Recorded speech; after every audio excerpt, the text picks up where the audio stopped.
कांद्याला योग्य भाव द्या, कांद्याला MSP द्यावी अशी मागणी अनेकदा होते।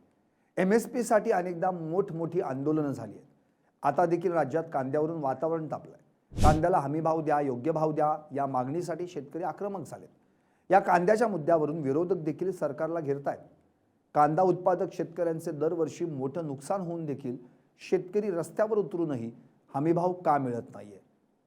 अशी कोणती कारणं आहेत की आंदोलनानंतरही सरकार कांद्याला हमीभाव देऊ शकत नाही? पाहूयात या व्हिडिओतून। नमस्कार, मी संदीप आणि तुम्ही पाहताय LS मराठी। कांद्यासाठी आतापर्यंत अनेकदा मोठमोठी आंदोलनं झाली, मात्र केंद्राकडून सध्या गहू, भात, कापूस आणि डाळी अशा 22 ते 23 पिकांना हमीभाव मिळाला, पण त्यात काही कांद्याचा नंबर लागला नाही। अनेक वर्षांपासून आंदोलनं करूनही आज 2026 मध्येही कांदा उत्पादक शेतकऱ्यांना कांद्यासाठी आंदोलन करावं लागतंय। 2014 मध्ये कांदा पिकून शेतकऱ्यांना जेवढे पैसे मिळत होते त्यापेक्षा देखील कमी पैसे आज कांदा उत्पादक शेतकऱ्यांना मिळत आहेत। 2014 मध्ये 1 एकरात कांदा पीक घेण्यासाठी एकूण 30 ते 40 हजार रुपये खर्च येत होता, तर शेतकऱ्यांना कांदा विकून 40 ते 50 हजार रुपये फायदा होत होता। मात्र आता 10 वर्षांच्या कालावधीनंतर शेतकऱ्यांच्या नफ्यात मोठी वाढ व्हायला हवी होती, मात्र घडलंय उलटच।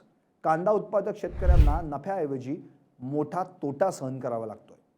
आता सध्या 1 एकर कांदा पिकवण्यासाठी 50 ते 60 हजार रुपये खर्च येत आहे आणि हे कांदा विकल्यानंतर शेतकऱ्यांना आपल्या खिशातून व्यापाऱ्यांना पैसे द्यावे लागतात।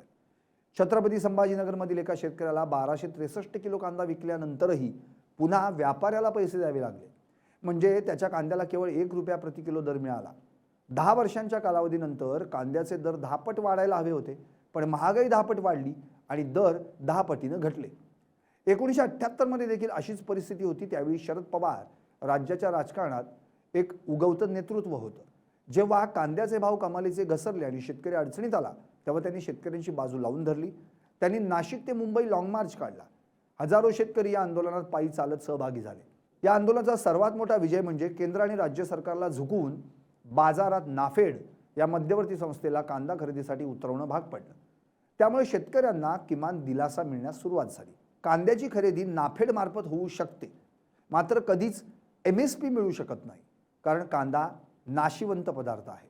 आतापर्यंत केंद्र सरकारनं गहू, भात, कापूस आणि डाळी अशा 22 ते 23 पिकांना हमीभाव दिलाय। ही सर्व पिकं वर्षभर किंवा त्याहून अधिक काळ गोदामात सुकवून साठवून ठेवली जाऊ शकतात। या उलट कांदा हे अत्यंत नाशिवंत पीक आहे। योग्य साठवणूक न झाल्यास कांदा सडतो, त्याला कोंब येतात किंवा त्याचं वजन घटतं। जर सरकारनं कांदा हमी भावानं खरेदी केला तर तो दीर्घकाळ साठवून ठेवण्यासाठी सरकारकडे पुरेशी कोल्ड स्टोरेज साखळी उपलब्ध नाही। कांद्याचे बाजारभाव पूर्णपणे मागणी आणि पुरवठा यावर अवलंबून असतात। निसर्गाच्या लहरीपणामुळे कधी कांद्याचं उत्पादन प्रचंड होतं, तर कधी दुष्काळ किंवा अतिवृष्टीमुळे ते अचानक घटतं। जर सरकारने एक निश्चित हमीभाव ठरवला आणि आंतरराष्ट्रीय बाजारात किंवा खुल्या बाजारात कांद्याचे भाव त्यापेक्षा खूप कमी झाले, तर व्यापारी कांदा खरेदी करणार नाहीत। अशा वेळी संपूर्ण भार सरकारवर येईल, जो पेलणं सरकारला आर्थिकदृष्ट्या अशक्य होतं।